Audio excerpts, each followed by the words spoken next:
Hello and welcome to the channel. This is Steel City Knives. Got another video for you today. We're going to be talking about John Primble knives. Now, this is going to be very negative.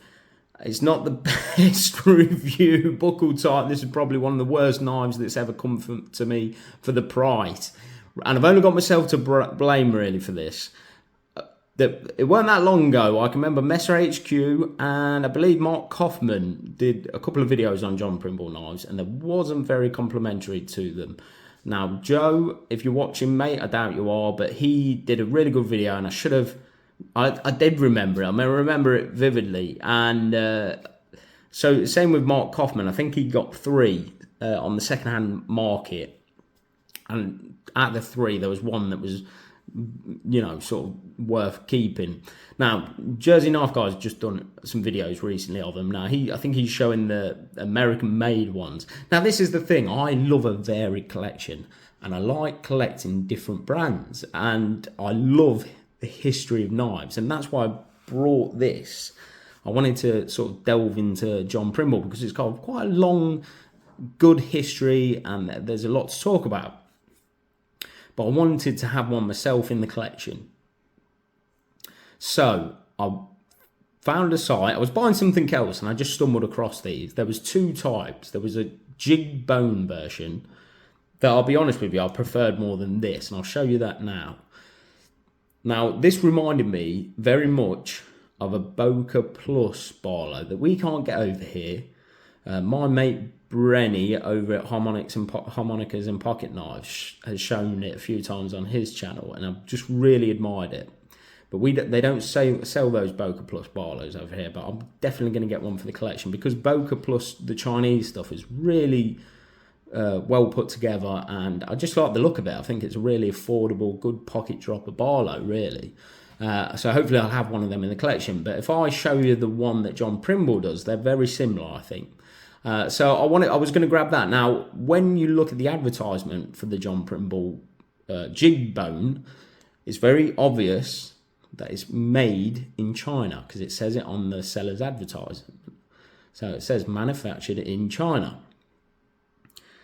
But then I found this, and then on the seller's site it says manufactured in the USA. So I thought, okay. I thought it was a good price for a USA-made Barlow. It worked out to about £50 over here. They were doing a deal at the time. I think it was 5 or 10% off. So I thought definitely that's one. I'll just double check. So on the pictures for the knife itself had the actual manufacturer's advertisement. So I clicked on the picture, and as you can see here, it says manufactured in the USA. So I thought this is brilliant. For an extra £10, I can get an American-made one. And as all of us knife lovers know, sometimes you have the companies, they bring out their American-made stuff. John Primble does this. So they do still make stuff in America and in the States. And then they have a Chinese line that's a bit more cheaper and affordable. So I thought that's what was going on here. So I thought I'm definitely going to go for that. Now, it's got both of them. There was one in buffalo horn, which I've got. There's one in like a red bone. They're both saw cut. It's the saw cut that I don't like. I'll just quickly show you. It's very uniformed. Very deep. I don't often like that, to be honest. So I was buzzing. I thought, brilliant. I've got an American-made Barlow from a company that I wanted to do a bit of research and show on the channel and talk about the history for about £50. Even better, I've got a deal. I've got 10% off with this seller. I did remember the video that Messer did, and I'm sure it probably was this actual Barlow. It might have been the jigged one. And I believe he had the same issue I had, where there's doubt there. Is it USA made? Is it China made? There should be no doubt when selling knives. You should be open and honest and tell us where it's made. And that's my issue I've got with the seller and John Primble. So that's why I'm doing the video, because I don't want anybody else to have the same issue. So unfortunately, I don't think Joe's got that video out anymore. I think Mark Kaufman's got his. That's not very complimentary on John Primble. But there are some amazing John Primble knives out there by the looks of it. Jersey Knife Guy's just done a video on them. I'll show you a few now that I've saw online that look absolutely. There's one here in. I'll put a few pictures up now, and we can just enjoy. So they look brilliant. And John Primble has such a I mean, they've been going around since like 1890, so they've got a really good history. And I think I still want one in the collection. I still want an American-made one in the collection, 100%. And so basically, I think Belknap. So I'll tell you now. So Belknap Hardware Company, they were started in 1840, and then they started bringing out the John Primble line in 1890. So they've been going for a very long time. Unfortunately, Belknap sort of hardware company went out of business in 1985 or 1986, around that sort of time. And then they were bought by Bluegrass Cutlery, that we all know. And they still have them now, I believe. So, but John Primble has been made by many other knife companies, which we've seen this, they've been contracted out. Some brilliant knife companies, sort of Boca, Camillus, Case, Schrade, Utica, Queen. George Wolstenholme is on the list as well, so that's interesting. Roberson. So some phenomenal companies have made their knives. And they must have many out there because they've got this long history. So definitely a company that I'm very interested in. I want to get some in the collection. But these Chinese ones...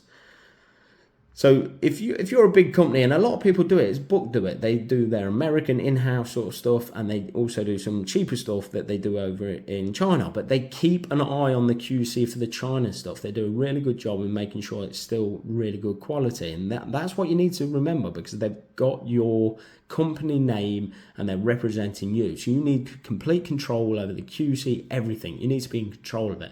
John Primble, I don't think, have got a grasp on this. Now, £50 for a Chinese-made Barlow is a bit steep in my eyes, even with buffalo horn, and especially at this quality. Now, I'm going to absolutely rip into him in a minute, but I just wanted to talk a bit about the history and not be like slating John Primble, because let's have a clear distinction between the American-made stuff and the Chinese-made stuff. So, but also, what you got to keep in mind around that sort of period where John Primble was manufacturing, they were up against some really decent knife companies. And we're talking E.C. Simmons, and I've got a video on some of their stuff, and Shappler. So they must have been a good company to stay in competition with companies like that. So, you know, I don't want this to be slating John Primble. They're a company that I still want to get involved with. I want to get some stuff in the collection, and I want to delve into some of the more older stuff. But really, they need to make a clear distinction of what their Chinese-made stuff is and their American-made stuff is. So I'll show you the advert, didn't I? So the advert on there, the seller is saying USA made. The advertisement from John Primble is also saying USA made. And on the tang stamp, it says USA on both of them. I don't think they should be allowed to do that if it's not made in the USA. So, what makes me... So, I've got the sticker there. It says China. On the box that has the model number. Made in China. So, yeah, just really disappointed, really. So, let's have a look. This is the worst knife that's probably ever come to me for that sort of price range. And I think a lot of the times, that's what we judge a knife on. I've had some poor knives from China before, but I paid like £15-20. It's an easier pill to swallow when the price is less. But when it's £50, I can pick up a case knife. I can pick up a lot of a sort of a Bear & Son. You know, there's other American brands that you can pick up in that price range. So I wasn't completely naive to think this was American made. But look how proud that tip is. That's pretty much unsafe. If I didn't notice that, chuck that in my pocket, went to go and put my hand in there, that would have cut me 100%.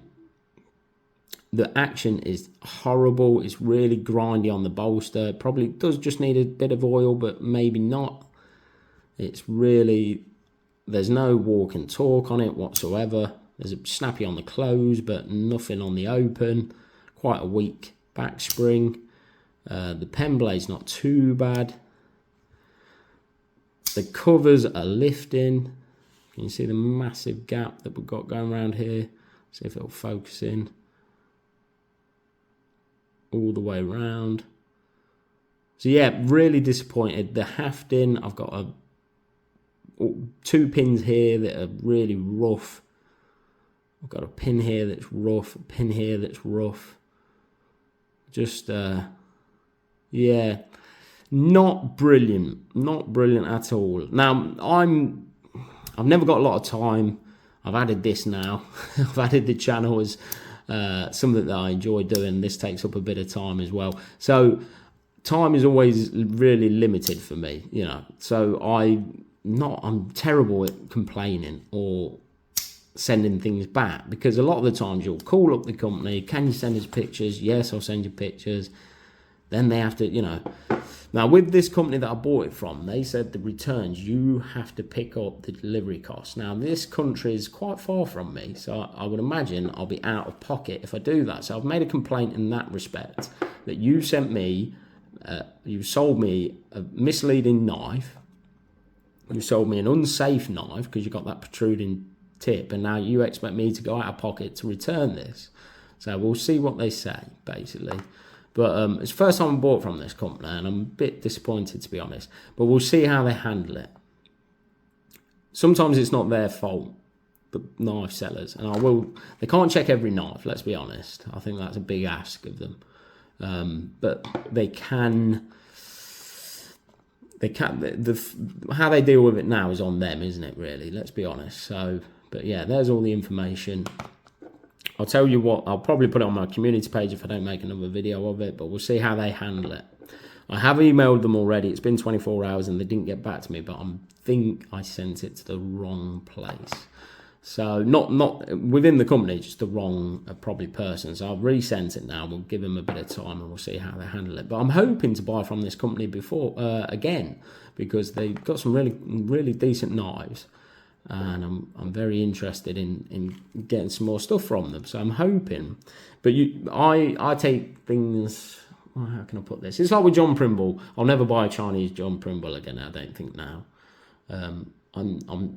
I think there's enough videos now online to sort of tell me where their quality control's at, and the pricing isn't brilliant for a Chinese-made knife. I'll be frank with you. But the American stuff, yeah, I still want one in the collection. But if you get poor service as well, you tend not to go back to that seller, don't you? So we'll see how it pans out. But right, a bit of a negative one. So I hope you agree with me that this is not an acceptable standard to be letting a knife come sort of leave the factory. And really, £50 for a knife like that is... There's so many good knives out there at the moment. There's so many good companies. There's a lot of knife choice. I've got so many knives I need to do videos on, because I just keep grabbing them. There's so many decent knives out there at the moment. So when you get a poor one for good money, it really does wind you up. So, right, a bit of a rant, a bit of a negative one. Hopefully, I'm really looking forward to doing the history as well, because there's a lot to talk about, but we'll save it for another time and get a nice American version one in. But thanks for watching, guys. I'll see you on the next one.